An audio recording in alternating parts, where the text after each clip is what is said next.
E a gente tem ministrado aqui exatamente sobre nós entendermos quem Deus é de fato.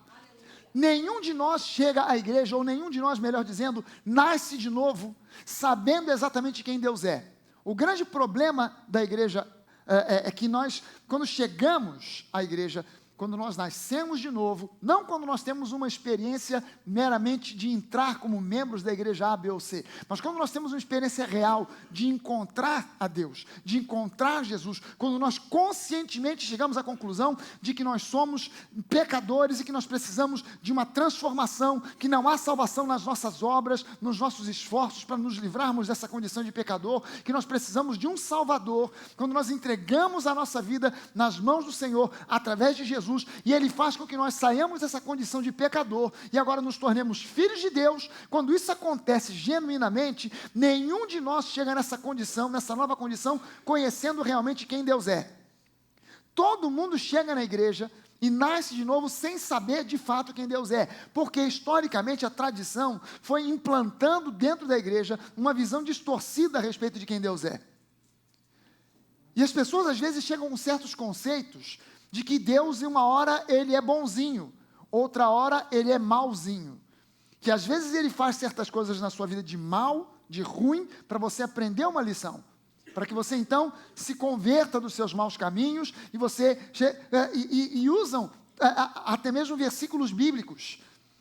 Usam dizendo que Deus, Ele é pai, e todo pai, a Bíblia diz isso, que Deus é pai, e que todo pai disciplina o filho a quem ama. Então Deus, de vez em quando, Ele te joga num leito de enfermidade, Ele te dá um problema, uma falência, um problema emocional, ou um problema físico, para você aprender, Ele está te disciplinando. Quando isso é algo, essa teoria é uma heresia sem tamanho. Isso é uma heresia sem tamanho. Isso é acusar a Deus de fazer a obra que o diabo faz. E eu preciso entender que quando a palavra de Deus diz que Deus disciplina o filho a quem ama, isso está no livro de Hebreus. Quando Paulo dizia, Paulo não, eu acredito que quem escreveu o livro de Hebreus foi Paulo, mas ninguém sabe, na verdade, quem escreveu o livro de Hebreus, embora tenha uma doutrina bem paulina no livro de Hebreus, ninguém sabe quem escreveu, e há uma corrente de pessoas que acreditam que foi o apóstolo Paulo, outros acreditam que não, mas se não foi o apóstolo Paulo, no mínimo foi um discípulo muito próximo de Paulo. E o escritor aos Hebreus usa essa expressão, que Deus é um pai que disciplina os filhos a quem ama. Mas a palavra disciplina, o verbo disciplinar, no grego é paideo. E paideo não é disciplinar com castigo, é treinar um filho. E não há ninguém, que eu saiba, um pai amoroso, que tenha juízo, não ensina o seu filho a atravessar a rua, mandando ele atravessar na frente dos carros para ele ser atropelado e aprender uma lição. Ele segura esse filho e diz, olha meu filho, é assim, olha para um lado, olha para o outro, olha, não vem carro, agora vamos lá. Ele treina esse filho, ele não joga esse filho no meio do trânsito para que ele seja atropelado e aprenda uma lição. Deus não é um Deus que faça o mal para provocar em você uma lição, mas há pessoas que usam, eu usei para você um exemplo agora do Novo Testamento, o livro de Hebreus, há pessoas que vão ao Antigo Testamento e usam, por exemplo, o livro de Jó. E Jó afirma muito, o miolo do livro de Jó, tem muita coisa dita no miolo do livro de Jó, que é certa, e outras que são uma bobagem sem tamanho. E eu preciso saber discernir ali o que é o correto e o que é o errado. E Jó diz, por exemplo, quando a sua esposa, Jó perdeu tudo, perdeu bens, perdeu saúde, perdeu família, e a única pessoa da família que ficou viva, fora o próprio Jó que ficou doente, foi a esposa dele. E essa esposa uma hora chega para ele e diz assim, Jó, esse teu Deus aí, ele te abandonou, esquece, né? E ele diz, mulher, presta atenção, se Deus deu para nós o bem, não daria também o mal? E as pessoas olham para isso e fazem disso uma doutrina, é isso aí, meu irmão. Olha só, Deus ele dá o bem, mas ele também dá o mal. No entanto, no final do livro de Jó, para começar no início do livro de Jó, fica muito claro que quem trouxe o mal não foi Deus, foi o diabo, foi Satanás. E no final do livro de Jó, ele diz, Senhor, eu falei de coisas que eu não entendia. Eu falei frases que diziam asneiras e bobagens a seu respeito, porque eu te conhecia só de ouvir falar, mas agora eu te conheço como quem te vê face a face. E é assim que nós precisamos conhecer a Deus. Todo mundo chega na igreja tendo uma ideia, uma noção a respeito de Deus, de coisas que ouviu falar. E há pessoas que permanecem assim pelo resto da vida. Há pastores que conhecem a Deus com base naquilo que se ouviu falar, mas não tiveram nunca uma experiência de conhecer Deus como Ele realmente é. É triste dizer isso, e causa um arrepio, um confronto muito grande, um confronto farisaico, quando você diz que há pastores que não conhecem a Deus como Ele realmente é. Mas essa é a realidade, essa é a verdade. E nós precisamos conhecer a Deus como Ele realmente é, quem Ele realmente é. E Deus, quando você busca a Deus, você acaba encontrando. Pastor, estou preocupado porque um parente meu, ele falou que quer conhecer a Deus, mas ele está no budismo, está no espiritismo, está na meditação transcendental. Meu irmão, talvez você já tenha passado por uma dessas, mas se você estiver buscando mesmo a Deus, não é alguém que se conforma e diz, agora encontrei explicação para aqueles sonhos que eu sempre tenho, que me perturba toda noite. Fui lá na mãe de santo e ela falou que é isso, é aquilo do passado, que a minha bisavó que reencarnou e coisa e tal. Agora eu estou entendendo. E essa pessoa se satisfaz. Mas quando você não está satisfeito com a religiosidade, com as explicações extra-bíblicas, e você quer buscar Deus, não importa a religião que você esteja frequentando, Deus vai te conduzir para a palavra da verdade. Você vai chegar lá. Você vai acabar chegando lá. Aquele que busca a Deus de verdade, Deus o encaminha. Você pode passar por caminhos tortos, você pode passar por religiões esquisitas, mas você vai chegar, porque Deus vai endireitar as suas veredas, Ele vai retificar os seus caminhos, e vai te fazer chegar até Ele. É só uma questão de tempo. Mas quando você chega na igreja, chega com mentalidades esdrúxulas a respeito de quem Deus é. Porque a religiosidade, ao longo do tempo, ao longo dos séculos, foi implantando na cabeça das pessoas que Deus é um Deus que uma hora dá o bem, outra hora dá o mal, uma vez Ele faz prosperar, outra vez Ele faz falir, às vezes Ele te dá saúde, às vezes Ele te dá doença. Peraí, eu tenho que conhecer quem Deus realmente é. São as duas coisas mais importantes que um cristão precisa conhecer. Assim que ele se converte, em primeiro lugar, quem Deus é. Em segundo lugar, quem eu sou. Quem eu sou em Cristo. Quem eu sou em Cristo. Qual a minha nova identidade em Cristo. Eu preciso conhecer, não adianta eu tentar entender a minha nova identidade olhando para a psicologia. A psicologia é para outra função, é para outro tipo de problema da vida. Quando eu quero saber quem eu sou em Cristo, só tem um recurso, eu preciso ir à palavra. Porque o psicólogo só pode acessar quem eu sou no meu natural, no meu emocional, com base no meu passado. Mas Deus vai me mostrar agora quem eu sou no meu espírito, não no meu emocional, mas no meu espírito em Cristo. Mas eu só tenho acesso a isso através da palavra. E eu preciso conhecer quem Deus é através da palavra e quem eu sou através da palavra. E quando você começa a entender, a ver, ou querer estudar quem Deus é, Deus não se expõe assim de qualquer maneira. A Bíblia fala que Deus se revela através de mistérios. O que é um mistério? Um mistério é algo que está oculto até que seja revelado. No momento que é revelado, acabou. E a Bíblia diz para nós no Novo Testamento que o mistério de Deus foi revelado a nós em Cristo. Então, quando eu vou no Antigo Testamento, eu vejo esses mistérios, esses tesouros que estão escondidos. Eu preciso começar a cavar para começar a entender. Mas como Deus, ele não vai se revelando de qualquer maneira a qualquer um, há certos tesouros sobre quem Deus é, que eu só consigo encontrar quando eu vou na linguagem original, quando eu vou ao hebraico, para entender como é que Deus se apresentou ao homem. E nós vimos aqui que Deus se apresenta ao homem no Antigo Testamento com vários nomes, com vários títulos. Ele se apresenta, por exemplo, como El Elyon, o Deus que está acima, bem acima, o Todo-Poderoso. El Elyon é traduzido como o Todo-Poderoso, o Deus que tudo pode, mas El Elyon literalmente significa o Deus que está bem acima. Acima do quê? Dos principados, potestades, do inferno, do diabo. E nós estamos assentados com Ele em lugares celestiais. Ou seja, eu estou no exército do Senhor, eu faço parte desse exército. Mas esse exército não é um exército de combate. É um exército de ocupação. Quem vai à frente de nós e luta por nós é Cristo. Amém? Ele já venceu. Nós somos o exército de ocupação. Amém? Então eu preciso entender que quando eu olho para o diabo, eu nunca estou batalhando contra o diabo olhando para ele nos olhos. Eu estou sempre olhando ele de cima. Tudo que ele consegue enxergar em mim é a sola dos meus pés. Amém? E eu preciso me posicionar para saber que eu sirvo a El Elyon, o Deus que é o mais alto de todos os deuses, entre todos aqueles que se dizem deuses. Nós vimos aqui que ele é El Shaddai, o Todo-Poderoso, aquele que pode todas as coisas. Amém? E é esse Deus a quem a gente serve. E nós começamos a ver que o nome, que é o nome próprio de Deus, é Yahweh. Esse nome, a gente nem sabe se esse nome era exatamente assim que os judeus na época de Moisés diziam, porque foi assim que Deus se apresentou a Moisés. Quando Moisés vê aquela sarça ardente, que na verdade, a sarça não é um tipo de árvore, ok, gente? O nome sarça significa simplesmente um arbusto.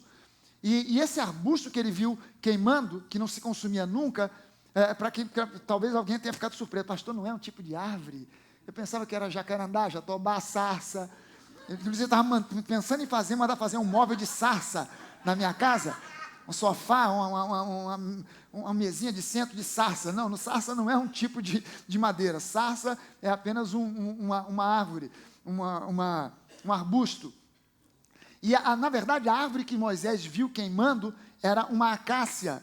E quando Moisés viu aquela acácia pegando fogo, ele se aproxima, começa a conversar com a acácia, e era Deus ali falando com ele, através daquela acácia pegando fogo. Quando ele se aproxima, Deus diz para ele que ele iria ser o libertador do povo de Deus que estava cativo no Egito. Ele diz, mas espera aí, quando eu for para Faraó, você está me mandando Deus ir a Faraó e dizer para liberar o meu povo, para deixar o meu povo livre. Quando eu chegar lá, quem eu vou dizer que me mandou até lá? É simples, Moisés, você vai dizer que quem te mandou foi eu sou. Eu sou quem? É Yahweh, que significa eu sou. Eu sou o quê? Yahweh literalmente significa eu sou aquilo que você necessita que eu seja. Você precisa de libertação, eu sou a sua libertação. Você precisa de cura, eu sou a sua cura. Você precisa de prosperidade, eu sou a sua prosperidade. Você precisa de bênção na sua família, eu sou a bênção para a sua família. Eu sou aquilo que você precisa que eu seja. Ele é o nosso Yahweh, que traduzido no português virou, dessas 4 consoantes virou Yahweh, que virou Jeová, e a gente começa a conhecer esses nomes com os quais a Bíblia apresenta a Deus no Antigo Testamento, e a gente já entendeu aqui que ele é o nosso Yahweh Tzidkenu. O judeu jamais usa esse nome Yahweh. Quando esse nome aparece escrito na Bíblia, o judeu ortodoxo, ele lê Adonai.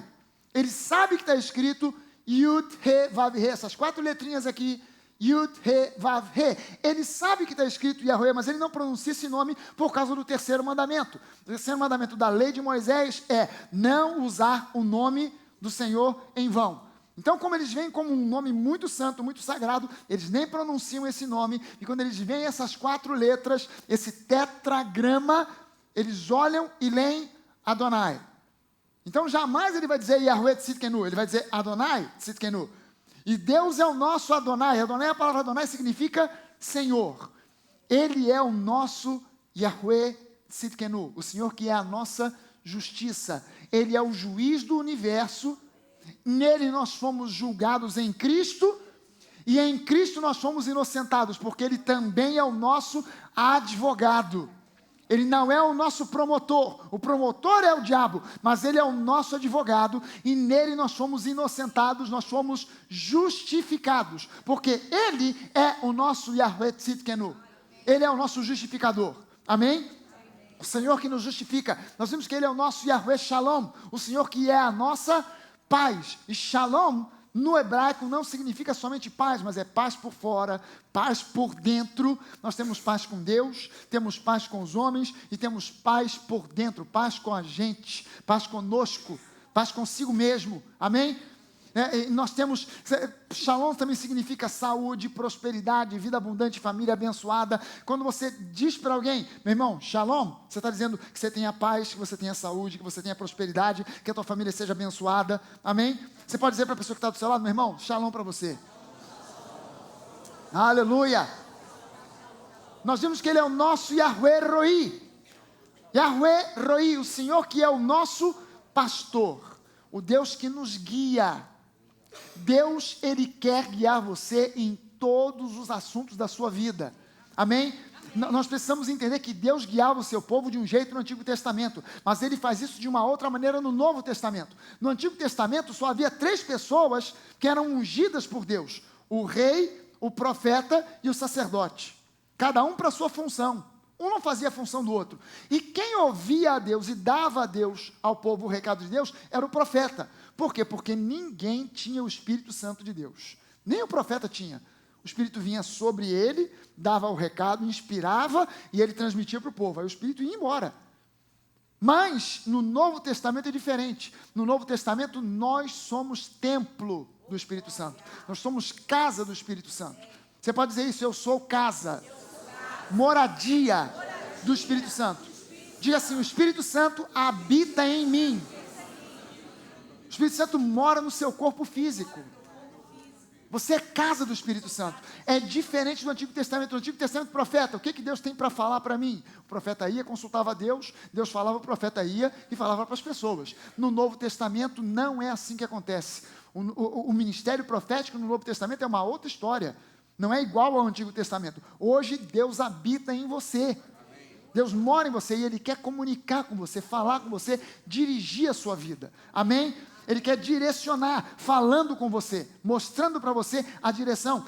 Há pessoas que têm esse hábito, foram acostumadas assim, e vivem de pedir sinais. Senhor, se for da tua vontade que isso aconteça, manda um sinal, faz chover amanhã. Se chover amanhã é sinal de que o Senhor quer que eu faça. Se não chover é sinal de que não quer.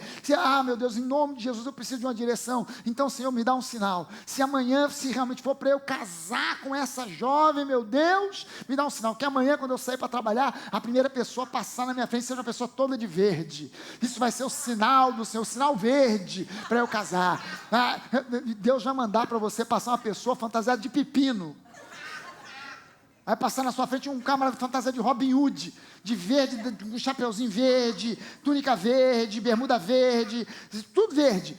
Você tem que entender que o diabo, ele também ouve essas coisas. E para te enganar, ele é capaz de produzir com as circunstâncias certos sinais para que você seja iludido. Você não tem que ser guiado por circunstâncias. Você tem que ser guiado pela voz do Espírito Santo no seu coração. Você não pode viver na base do disque profeta. Tem gente que quer viver na base do disque profeta. Alô, profeta, estou aqui com as ações, é para comprar ou para vender. O que o senhor tem para dizer? Eis que assim diz o Senhor, compra, meu servo. Peraí. Você não foi chamado para ser guiado pelo disque profeta. Você tem que ser guiado pelo Espírito Santo no seu coração. Amém? O ministério profético no Novo Testamento não determina, ele no máximo confirma alguma coisa. No máximo ele confirma alguma coisa.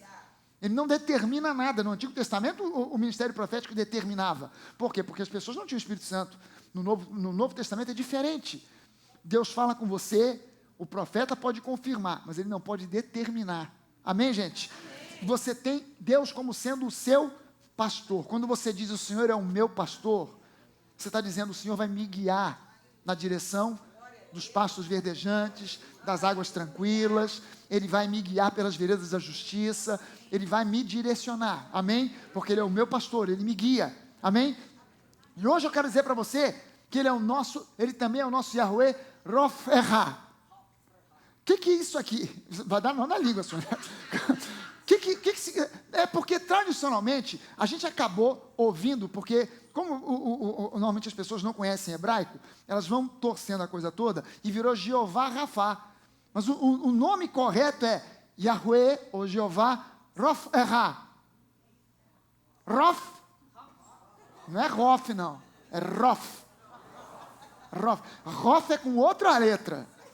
Quando começa com essa letrinha aqui, ó, que é o Resh, é Rof. Se fosse um Het, aí era Rof. Como não é Het, é Resh, então não é Rof, é Rof.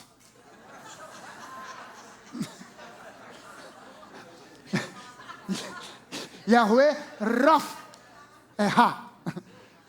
Ok? Ele é o nosso Yahweh Rof Erá. É importante você aprender esse nome, sabe por quê? Você tem que meditar todo o santo dia para declarar: o Senhor é o meu Yahweh Rof Erá.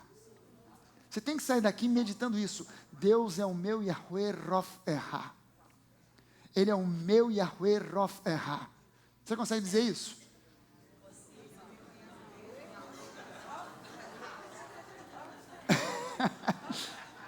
Não perca a vergonha e o medo. E fale mesmo: o Senhor é o meu Yahweh Rof Erá. Ele é se você não consegue falar Rof Erá, fala Rafá mesmo. Mas o nome certo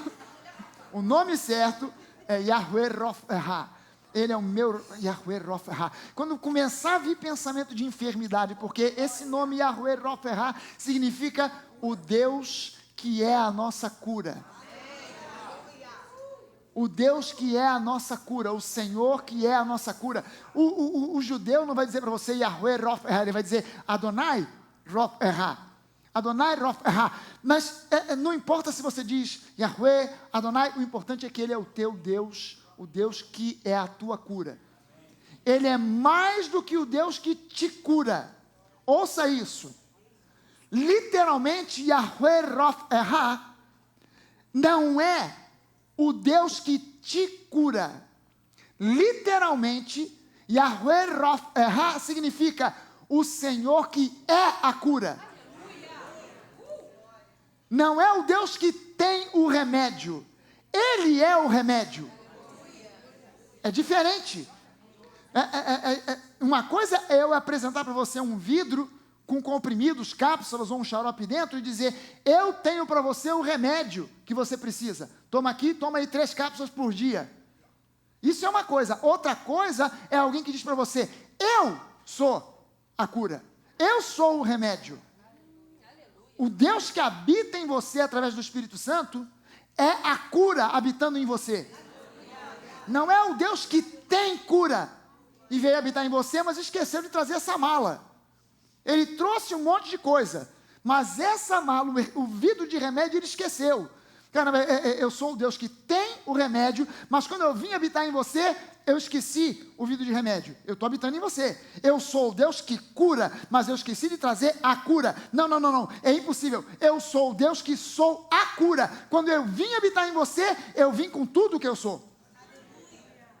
Ele é o Deus que é prosperidade, que é um Deus abundante, é o Deus que perdoa pecados, mas Ele também, Ele é a cura. Por que Ele é o Deus que cura? Porque Ele é a cura. Amém? Ele não vai trazer alguma coisa de fora. Não é um poder que Ele vai manifestar do tipo assim, agora é a hora. Cura. Não, Ele é a cura. Amém? Ele é o nosso Yahweh Rof Erra. E quando começam a vir pensamentos de enfermidade, de doença, de não vai dar, ou um diagnóstico qualquer, você recebeu o exame, fez o exame, recebeu um diagnóstico, você tem que começar a meditar. Espera aí, aqui no exame diz que eu tenho um nódulo, que é um câncer de tireoide. Uma mulher, pode ser um nódulo de mama, que é um câncer. Ou eu vi lá, o doutor falou que eu fiz uma tomografia e viu que eu estou com um tumor na cabeça do pâncreas, ou que eu estou com um tumor no intestino, e eu fiz um exame assim, assado, viu que é um câncer de próstata, ou eu vi isso e aquilo, e viu que é um câncer no cérebro. Espera aí, eu tenho que sair desse consultório com esse diagnóstico meditando, mas o meu Deus é o meu Yahweh Rof Erra. O fato de você meditar nesse nome traz para você a revelação de quem Deus é. Yahweh Rof Erra. Eu preciso meditar nesse nome. Na linguagem original mesmo. Rof Erra. Yahweh Rof Erra. Adonai Rof Erra. O Deus que é a cura. Ele é a minha cura. Ele não tem cura para mim. Ele é a minha cura. Presente em mim. Habitando em mim. Amém? Aleluia. E a primeira vez que esse nome aparece, Yahweh Rof Erra, a primeira vez que ele aparece em Êxodo 15, no versículo 26. Êxodo 15, 26, Deus, 25 e 26, eu botei, falhou ali, versículos 25 e 26. Tá? Esse aqui é o versículo 25. No versículo 25 ele diz assim, e disse Deus, falando para Moisés, se ouvires atento a voz do Senhor teu Deus, e fizeres o que é reto diante dos seus olhos, e deres ouvido aos seus mandamentos, e guardares todos os seus estatutos, nenhuma das enfermidades virá sobre ti, das que enviei sobre os egípcios, pois eu sou o Senhor que te sara. Eu sou Yahweh Rof Erra. Eu sou Adonai Rof Erra, o Senhor que te cura, o Senhor que é a tua cura. É a primeira vez que esse nome aparece no Antigo Testamento, é aqui em Êxodo 26, que é Êxodo 15, no versículo 26. O espelho disso no Novo Testamento, eu poderia mostrar para você uma série de versículos do Novo Testamento, mas o primeiro que eu quero mostrar para você é Mateus 8. O capítulo 8 de Mateus é um capítulo que mostra, se há alguma dúvida na cabeça de alguém, de que essa cura que a Bíblia promete é física, porque há um debate muito grande, E alguns pastores e teólogos dizem que quando a Bíblia diz que o Senhor Jesus nos curou, Ele fez isso nas nossas emoções. É algo a nível psicológico, é algo a nível emocional. Mas o capítulo 8 de Mateus prova para nós que a cura que Jesus tem para você é física, não somente emocional, mas é física. Por quê? Porque diz aqui, no final do capítulo, no versículo 16, diz assim: chegada a tarde, trouxeram a Jesus muitos endemoniados, e ele meramente com a palavra expeliu os espíritos e curou a quantos? A todos, não a alguns. Não houve uma oportunidade jamais em alguns dos evangelhos em que algum evangelista registrasse que vindo um monte de gente para ser curado, para alguém, Jesus alguma vez disse: meu filho, no teu caso, desculpe, mas você é uma exceção. Isso aí é uma lição que Deus está te dando, e a lição ainda não está completa, você ainda não aprendeu o que Deus quer que você aprenda. Então eu não posso interromper a lição que o Pai está te dando. Segura as ondas, segura a onda, aguenta as pontas, porque isso aí, né, das duas uma, ou você vai ficar bom ou você vai morrer, mas isso aí vai ter fim.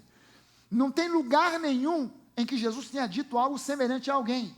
Diz que quando vieram multidões buscando cura, Jesus curou a todos. Quando vieram pessoas individualmente, a mulher com fluxo de sangue, não importa quantos casos individuais, diz que a todas essas pessoas Jesus atendeu e curou. Portanto, quando eu olho, eu entendo que isso é uma manifestação de Yahweh Rof-Erá, o Senhor que nos cura. Amém, gente?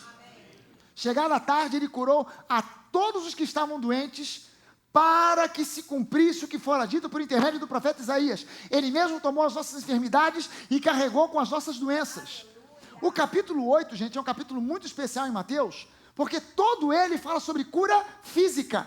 Todo ele. Você vai ver que Jesus, no início do capítulo 8, que é a emenda do capítulo 7, o final do capítulo 7, Jesus prega no Monte das Bem-aventuranças, ele desce esse monte. Bem-aventurados os pobres de espírito, bem-aventurados os humildes, bem-aventurados os que sofrem perseguição por causa do evangelho. Então, quando ele desce, ele encontra um leproso, ele cura o leproso. Em sequência, diz que encontra um centurião que estava com um servo, que era como um filho muito enfermo, e ele diz: olha, manda uma palavra e eu sei que meu servo será curado. Jesus manda a palavra, o servo do centurião é curado. Ele encontra a sogra de Pedro, que estava dentro de uma febre, de uma enfermidade que a Bíblia não diz qual é, mas que ela estava à morte, e Jesus curou a sogra de Pedro. E aí ele encontra essa multidão e cura a todos. Para quê? Para que ficasse comprovado o que fora dito pelo profeta Isaías, que ele mesmo tomou sobre si as nossas enfermidades. Amém? Que ele carregou com as nossas doenças. Ou seja, a cura que Deus tem para você não é apenas um consolo emocional, não é simplesmente uma cura de traumas emocionais. A cura que Deus tem para você, ela é também cura física. Amém. Deus é um Deus que ainda hoje cura câncer. Deus é um Deus que ainda hoje cura AIDS. Deus é um Deus que cura qualquer artrose, artrite, insuficiência cardíaca, pressão alta, dor de cabeça, enxaqueca. Nada disso provém de Deus. Amém. Nada disso provém de Deus. Eu preciso entender que o nosso corpo não foi criado para enfermidade. O nosso corpo foi criado para ser templo do Espírito Santo. Amém. Deus criou o homem para ser templo do Espírito Santo. Deus criou Adão, criou a Eva, não com nenhuma outra intenção de produzir enfermidade, doença, dor. Deus criou o homem para ser casa, para ser templo do Espírito Santo. Amém? É para isso que o nosso corpo foi criado. A queda do homem, quando o homem caiu, quando o homem pecou, isso é o que abriu espaço para que o inimigo trouxesse para esse mundo as suas obras. A enfermidade nada mais é do que uma consequência da entrada do diabo nesse mundo. A Bíblia diz que quando o diabo entrou nesse mundo, a terra começou a produzir cardos e abrolhos, ou seja, espinhos e ervas daninhas. Nem sequer na criação original, Deus tinha feito uma terra com espinhos e ervas daninhas. Mas quando o diabo entrou, houve até a natureza se contorceu. E os animais a quem até mesmo Adão tinha dado nome, muitos deles se tornaram animais selvagens e agressivos. Mas até então, Adão não tinha medo de leão, ou de onça, ou de tigre. Mas quando entra o diabo no mundo, ele traz uma distorção daquilo que Deus havia criado por causa do pecado. E uma das coisas que vieram como consequência do pecado foi exatamente a enfermidade, que é a obra do diabo. A Bíblia mostra que há uma relação muito grande entre a enfermidade e as obras de Satanás. Há uma relação estreita. E quando você começa a olhar, por exemplo, Atos 10, é um discurso de Pedro, Atos 10, 37 e 38, Pedro, ele está fazendo uma pregação e ele diz: vocês conhecem a palavra que se divulgou por toda a Judéia, tendo começado desde a Galiléia, depois do batismo que João pregou, como Deus ungiu a Jesus de Nazaré com o Espírito Santo e com poder, o qual andou por toda parte, fazendo o bem e curando a todos os oprimidos do diabo, porque Deus era com ele. Você viu que Jesus chamou aqui as enfermidades de opressão do diabo? Ele não disse curando a todos que estavam sendo disciplinados por Deus com enfermidades, curando a todos que estavam sendo oprimidos. Eu não estou dizendo com isso que quem é crente e tem alguma enfermidade está no pecado, porque existem algumas igrejas onde essa teoria existe. A fulano de tal está doente, a irmã está doente, ela está com algum pecado enrustido, está fazendo alguma, olha lá, e Deus já está disciplinando a irmã. Aquele caroço no seio não apareceu a troco de nada, porque ali o diabo entenda, por favor, eu não estou querendo dizer aqui que se alguém que é um cristão, nascido de novo e tem uma enfermidade, que essa pessoa está no pecado, ou que ela é do diabo, não é nada disso. Mas é preciso entender que quem está sendo provado nessa história é a nossa fé. Você declara que você está curado, que você é próspero, que você é vitorioso. O diabo ouve isso e ele diz: então vamos ver. E ele vem contra você com tudo que ele tem, para tentar esmagar, não você, mas a sua fé. Para tentar botar para baixo, não necessariamente ou em primeiro lugar a você, mas a sua fé. Você disse que está curado, vamos ver se você resiste a um diagnóstico negativo contra a sua saúde. Você diz que é próspero, vamos ver se você consegue aguentar ver o seu cheque especial sendo usado e você devendo ao banco. Você diz que é vitorioso, vamos ver se você aguenta uma derrota. Quando o diabo ele vem para tentar testar a sua fé, não a você diretamente. Você está entendendo isso? E eu preciso entender que Jesus chamou aqui, Pedro chamou aqui as enfermidades de opressão do diabo. Em Lucas 13,16, conta a história de uma mulher. Jesus vai à sinagoga, em Cafarnaum, e encontra uma mulher que andava encurvada há 18 anos. Em termos clínicos, em termos médicos, você pode até suspeitar de um diagnóstico para essa mulher. Ela provavelmente tinha uma doença chamada espondilite anquilosante, que é nada mais do que uma enfermidade, uma espécie de uma artrose muito grave, que dá nas vértebras, e a pessoa vai entortando, ela fica muitas vezes encurvada e não consegue se esticar de jeito nenhum. No natural, você poderia suspeitar, provavelmente essa mulher tinha uma espondilite anquilosante. Mas não importa o diagnóstico aqui. O que importa é que Jesus entrou naquela sinagoga, num sábado, e ele vê aquela mulher que andava curvada há 18 anos, ele impõe as mãos, cura aquela mulher, e os fariseus ficaram chateados e começaram a se queixar. Tanto dia para curar, vai curar no sábado? Aí Jesus diz: mas olha só, no sábado, vocês levam o jumento de vocês para beber água. Vocês levam o gado para beber água. Então não deveria agora eu curar? Por que motivo não se devia livrar desse cativeiro? Jesus chama aqui a enfermidade de cativeiro. Em dia de sábado, essa filha de Abraão, ele não disse essa incrédula. Era uma filha de Abraão, era alguém do povo da aliança. Não devia levar desse cativeiro, em dia de sábado, essa filha de Abraão, a quem Satanás trazia presa há 18 anos. Você está entendendo que Jesus chamou a enfermidade aqui de cativeiro? Ele não disse essa mulher é incrédula, por isso que ela está doente. Não, uma filha de Abraão, alguém do povo da aliança. Mas que havia uma enfermidade que há 18 anos, e Jesus não disse: então, querida, você aguenta firme, porque você já é uma filha de Abraão. Você está com essa enfermidade, alguma coisa você aprontou. Jesus não a julgou, Jesus a curou. Amém, gente? Por quê? Porque Ele é o nosso Yahweh Tzidkenu. Nele nós fomos julgados, fomos inocentados, fomos colocados em aliança, e Ele também é o nosso Yahweh Rofa. Amém? O Deus que é a nossa cura. A mesma Bíblia que nos mostra que há uma relação entre enfermidade e uma opressão diabólica, essa mesma Bíblia nos mostra que Jesus veio para nos livrar da influência e também das obras de Satanás. Aleluia! 1 João 3,8 diz: aquele que pratica o pecado procede do diabo. Você e eu não estamos mais na prática do pecado, amém, gente? Nós nascemos de novo. Eventualmente a gente peca, mas já não somos mais pecadores, porque nós nascemos de novo. Mas ele diz, aquele que pratica o pecado, que vive na prática do pecado, procede do diabo, porque o diabo vive pecando desde o princípio. Mas para isso se manifestou o Filho de Deus, para destruir as obras do diabo. Se a enfermidade é parte das obras do diabo, Jesus se manifestou para destruir as enfermidades. Amém? É importante você nós edificarmos uma fé que inclui a cura divina como um direito dos filhos de Deus, conquistado por Jesus e dado a nós pela graça. É importantíssimo edificar uma fé que inclua a cura divina como um direito, não como um acidente de percurso, que acontece que você não, pode ser que sim, pode ser que não. Não, é importante edificar uma fé que inclua a cura como um direito.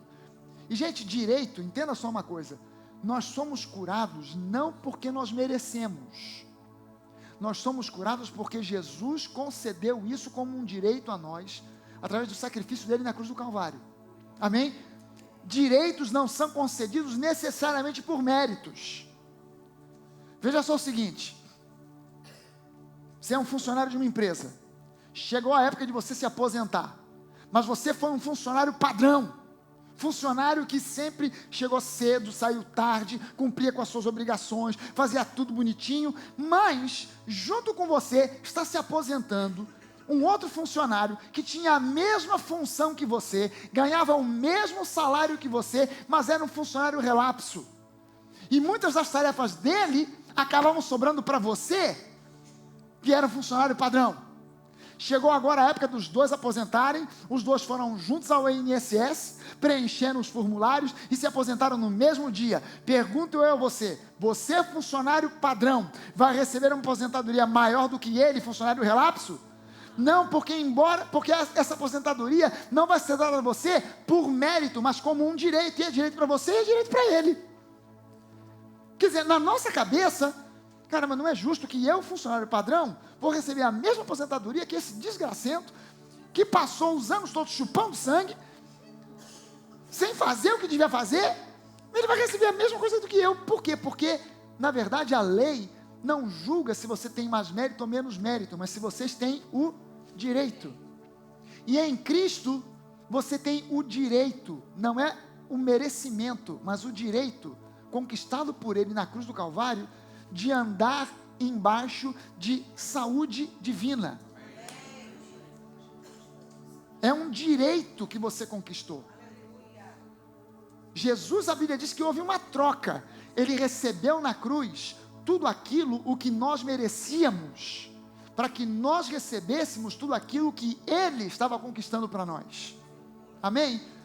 Então Jesus pagou o preço que pagou para que você e eu tenhamos direito à cura. Nós não perdemos o direito à cura, porque nós somos imperfeitos e vez por outra nós erramos. Entenda isso, é outro ponto que tem que ficar muito claro. Eu não perco o direito à cura, porque eventualmente eu erro, porque eventualmente eu peco. Não, se fosse assim, ninguém seria curado jamais. Não é uma questão de mérito, você está entendendo isso? É um direito. Se você tem direito à aposentadoria, jamais você receberá um telefonema do gerente do banco, onde a sua aposentadoria é depositada, e ele dirá: senhor Jorge Daltro, olha, estou lhe avisando que esse mês não tem salário, viu? Porque o senhor não foi um bom garoto, não foi um bom menino esse mês, vai ficar de castigo, ai, hein? Esse melhor, mês que vem vamos ver. Não, o gerente do banco não vai telefonar para você, para dizer que naquele mês não foi depositado, porque você não foi um bom menino. É seu direito, e vai ser depositado lá, independente dos seus méritos, amém? Porque é seu direito. Eventualmente a gente erra, e não há ninguém aqui que seja perfeito e não erre jamais. Todos nós aqui erramos, todos nós aqui pecamos, mas o sangue de Jesus, constante e continuamente nos lava. Nós estamos debaixo do fluxo do sangue de Jesus. Amém? Há um fluxo do sangue de Jesus constante e contínuo, nos lavando continuamente. Nós somos lavados pelo sangue e somos lavados pela palavra. Amém? Não há como nós estamos agora numa condição que já foi uma condição que Jesus já removeu da nossa vida. Nós éramos pecadores, agora nós somos salvos e nós não perdemos o direito à cura porque nós somos imperfeitos ou porque eventualmente a gente erra. Amém, gente? Por quê? Porque Deus é o nosso Yahweh Rof-Erá. Você pode dizer isso mais uma vez? O Senhor é o meu Yahweh Rof-Erá. Ele é o meu Yahweh Rof-Erá. O Deus que é a minha cura. Se habitue a dizer isso. Não, muda esse hábito. Às vezes a gente diz: o Senhor é o meu Deus, é o Deus que me cura. Não, Ele é mais do que isso. Ele é a minha cura. Ele não é simplesmente o Deus que me cura, Ele é a minha cura. Ele é o meu Yahweh Rof-Erá. Ele é a minha cura. Amém? A cura já está instalada em mim. Entenda só o seguinte: a sua cura é outro ponto que você precisa entender. A nossa cura não depende da cura de outros. Há pessoas que, entenda só o seguinte: eu não acredito em cura porque eu já vi gente sendo curada. Eu acredito em cura porque está escrito. E há pessoas que ficam julgando a sua cura ou não, ou a possibilidade de serem curados, em função de outras pessoas. Mas quem sou eu para ser curado? Porque o pastor fulano de tal, um homem de Deus, homem de oração, homem que jejuava 3 vezes por semana, teve um câncer terrível e morreu, então não vai pegar em mim? E não vai faltar gente para concordar com você. É verdade, irmão, eu conheci o pastor fulano, homem santo, e ele morreu de um câncer terrível, é verdade. Então realmente estamos aí, oh Deus, aleluia. Vamos aguentar o rojão, porque o câncer vem. Peraí, você pode conhecer, eu já conheci gente santa, gente de Deus, nascido de novo, mas que não tinha 1/3 da fé que muitas das nossas crianças da geração nova têm. Eu já tive a oportunidade de ministrar para pessoas que eu olhava e eu dizia: é gente boa, não está no pecado, não é alguém que mereça morrer mesmo, não é uma pessoa religiosa, falsa, fingida, não, pessoa de Deus, e de repente recebeu um diagnóstico terrível, e aí eu fui mostrar: peraí, mas olha só, vamos orar, porque está escrito aqui, Isaías 53, 4 e 5, diz que Ele levou sobre si as nossas enfermidades. Caramba, eu não sabia disso. Não, eu já li isso, mas é real, é para nós hoje. Pessoa que estava na igreja há séculos, mas que não tinha ainda crescido em fé, desenvolvido uma fé para acreditar em Yahweh Rof-Erá. Não estava entendendo que Deus é a cura, é mais do que aquele que eventualmente de vez em quando cura um aqui, outro lá. Não, Ele é a cura instalada em nós. Eu me lembro que uma vez eu fui pregar numa igreja, eu já contei essa experiência aqui, eu fui pregar numa igreja pequena, igreja muito humilde, o pastor me convidou, ele me conhecia assim à distância, e aí resolveu me convidar para ir pregar lá. Também só foi uma vez só, nem me convidou mais. Porque ele veio para mim no início do culto, começou a me mostrar a igreja, falar sobre isso aqui, me apresentar umas pessoas. De repente ele me apresentou para um rapaz, um diácono da igreja. Quando o diácono saiu de perto, ele falou: esse diácono, coitada, a mulher dele está internada no hospital com uma doença gravíssima, problema cardíaco gravíssimo, seríssimo, e ela está internada, e Deus está disciplinando essa mulher, porque ela é rebelde, ela não acompanha o ministério do marido. Então Deus está disciplinando essa mulher para ver se ela toma jeito, e Deus já me mostrou que se ela não se corrigir para andar ao lado, honrando o ministério do marido, Deus vai levar. Aí eu ouvi aquilo e falei: meu Deus do céu, olha a confusão que vai dar, porque eu já estou aqui com a pregação pronta, e o que eu vou pregar é justamente que Deus cura. E agora, como é que vai ser isso?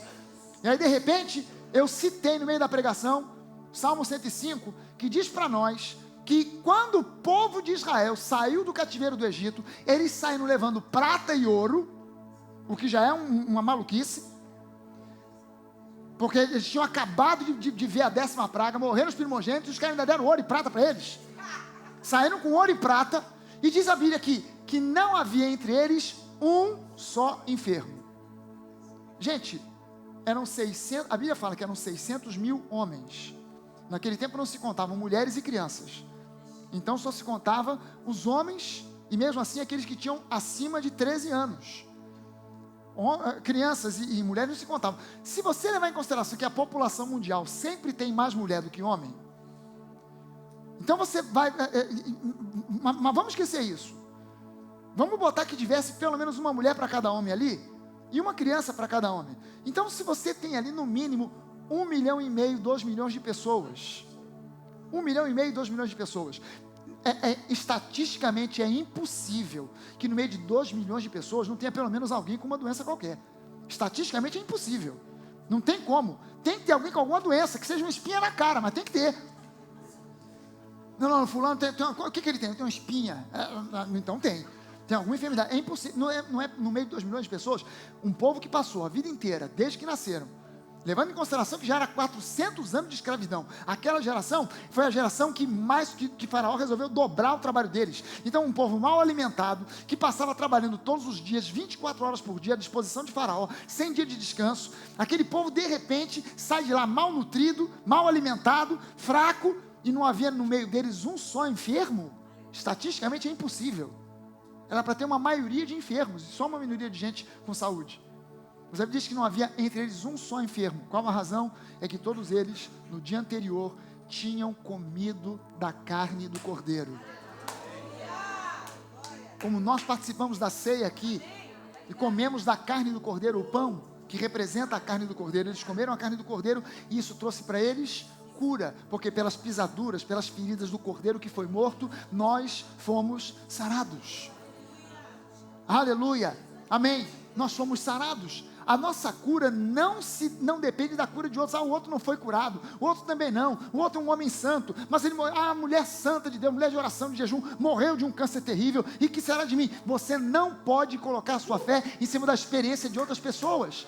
É por isso que se chega à conclusão de que Deus faz coisas que Ele não diz que faz, porque as pessoas começam a julgar quem Deus é, com base na experiência que elas viram na vida dos outros. Não me importa a experiência dos outros. O que me importa em primeiro lugar é o que a Bíblia diz, é o que a palavra diz. E a palavra me diz que o Deus a quem eu sigo, o Deus a quem eu sirvo é Yahweh Rof-Erá, o Senhor que é a minha cura. Aleluia, aleluia. Quem é o Deus a quem você serve? Yahweh Rof-Erá. Qual é a tradução mesmo de Yahweh Rof-Erá? O Senhor que é a minha cura. Nem é o Deus que me cura, é o Deus que é a minha cura. Aleluia. Isaías 53, 4 e 5. Certamente Ele tomou sobre si as nossas enfermidades e as nossas dores levou sobre si.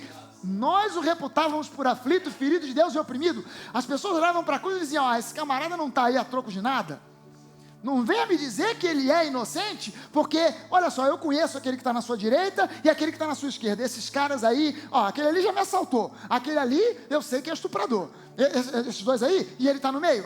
Não venha me dizer que esse camarada é boa gente não, porque alguma ele aprontou. O que ele fez eu não sei, mas que ele deve ter feito, deve. Nós o reputávamos por aflito, ferido de Deus. Deus está colocando esse cara nessa disciplina porque ele aprontou alguma. Só pode ser, isso é disciplina de Deus. Oprimido, mas ele foi transpassado, foi ferido por causa das nossas transgressões e foi moído por causa das nossas iniquidades. O castigo que nos traz a paz, a cruz, era sobre ele, e pelas suas pisaduras nós fomos sarados. É em cima disso que eu tenho que construir e edificar a minha fé. O justo viverá pela fé. A fé se expressa por aquilo que eu digo. Quanto mais eu declaro o que a palavra de Deus declara, mais a minha fé se solidifica, mais eu recebo aquilo que Deus tem para mim. Por isso eu preciso meditar nesse nome, Yahweh Rof-Erá. Yahweh Rof-Erá é o Deus que é a minha cura. Adonai Rof-Erá, o Senhor que é a minha cura. Aleluia. Eu preciso meditar, eu preciso repetir, declarar para que os meus ouvidos ouçam. O Deus a quem eu sirvo é Adonai Rof-Erá, o Senhor que é a minha cura. O Deus a quem eu sirvo é Yahweh Rof-Erá, o Deus que é a minha cura. Ele está em mim com todo o seu poder, com a cura, para que eu ande em saúde plena. Aleluia. Amém? Curva a sua cabeça, vamos orar.